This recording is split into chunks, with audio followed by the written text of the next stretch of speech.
Welcome to a new update. We had some strong seismic activity yesterday in Mindanao, Philippines, a borderline 6. Fortunately not as strong as we anticipated, because we anticipated mid to high 6 potentially for or around the 31st. It happened in the morning of the 1st and it was borderline 6. It also happened a bit east of the fluctuation that we had earlier, marking the regions of Asia from Lake Baikal in the north into the Indian Ocean.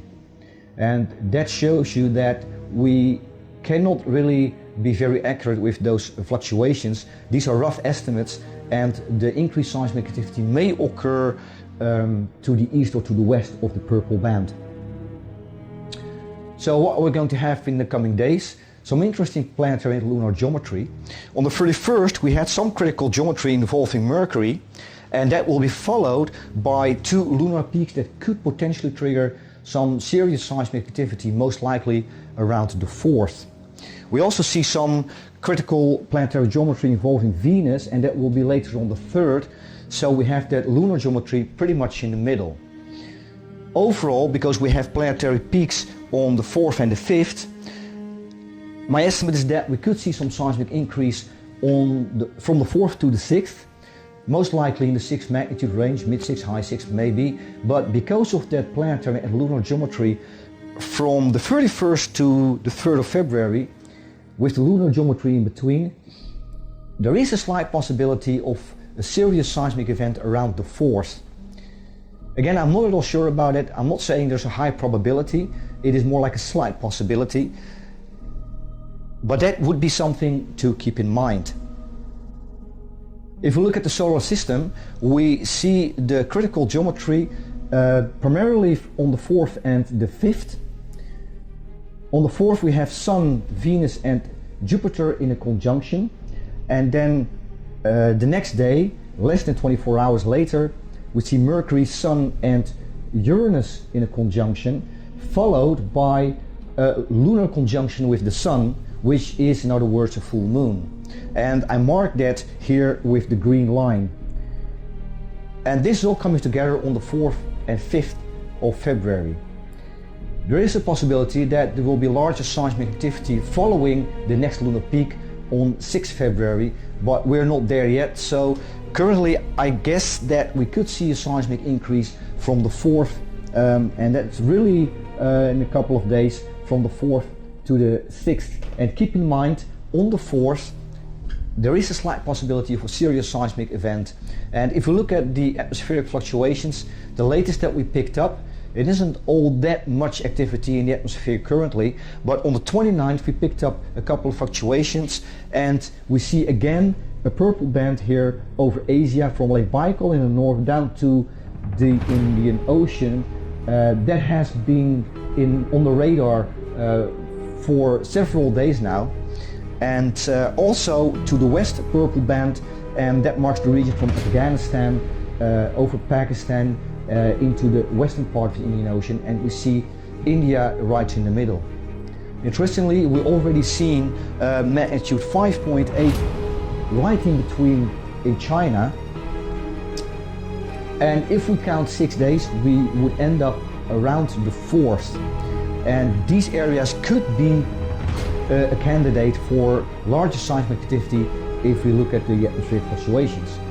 But again, keep in mind these are rough estimates, and not all larger earthquakes leave a footprint in the atmosphere. They do not announce themselves always. Then on the 31st there was also some atmospheric fluctuation marking the region from western Alaska in the north, the Aleutian Islands, and also in the south, the same, let's say, favorite spot where we often see larger seismic activities, a very seismically active area, Tonga, Fiji, Kermadec. But maybe because the purple band is a little bit to the west of New Zealand, maybe this could also be significant for New Zealand.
Welcome to a new planetary and seismic update.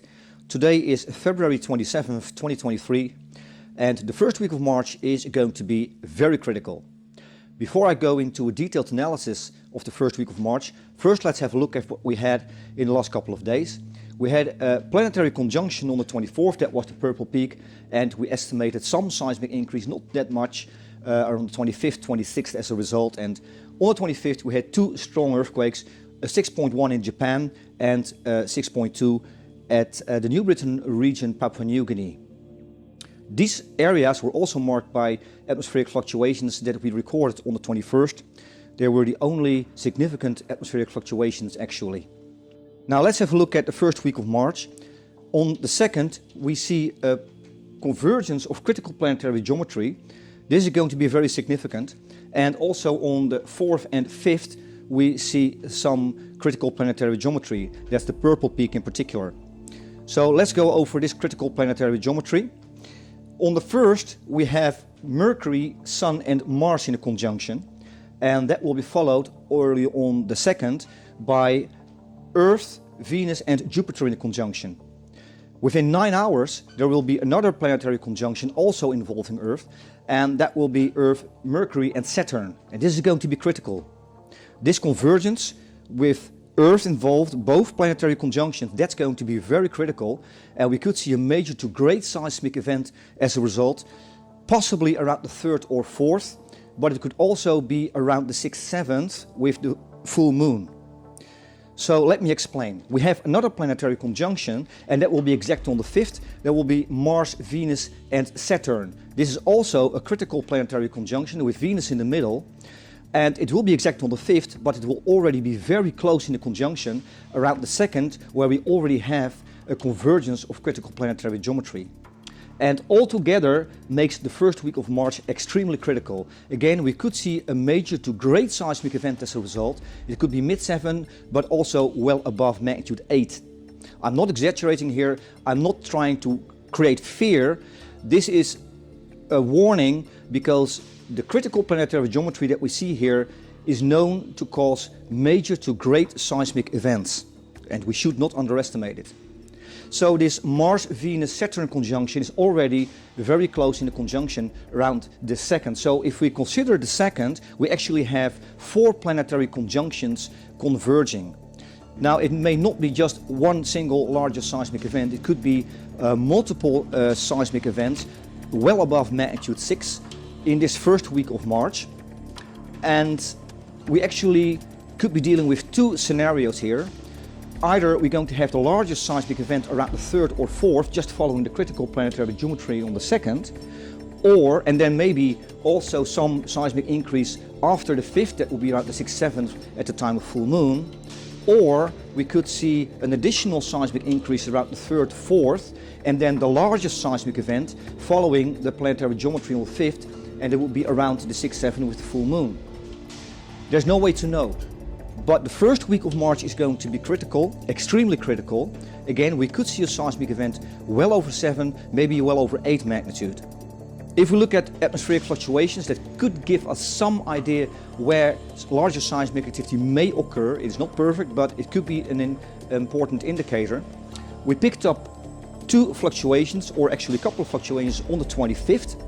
And the first was, or actually marked, the west coast of North America and also the Kermadec Trench. And, but that fluctuation was a bit vague, it was not very convincing, but nonetheless, a much more obvious fluctuation marked the West Pacific again, from Kamchatka, the Kuril Islands in Japan in the north, over the Philippines, and also marking Sulawesi, Halmahera, maybe even the Banda Sea, Indonesia. It could become significant for the 3rd or 4th of March, because if we count about 6 days from the 25th, we would end up at that time, roughly. This is a possibility. Maybe there will be additional fluctuations in the next few days. If that's the case, we will keep you updated.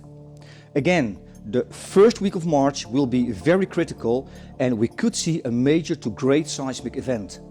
Now, this is something to be on extra alert. If you are in an earthquake-prone area, you always need an earthquake plan. There's no doubt about that. So no matter any forecast, you have to have an earthquake plan that when the ground starts shaking, you know what to do and you know to get out of your house or the building very quickly. That will be life-saving.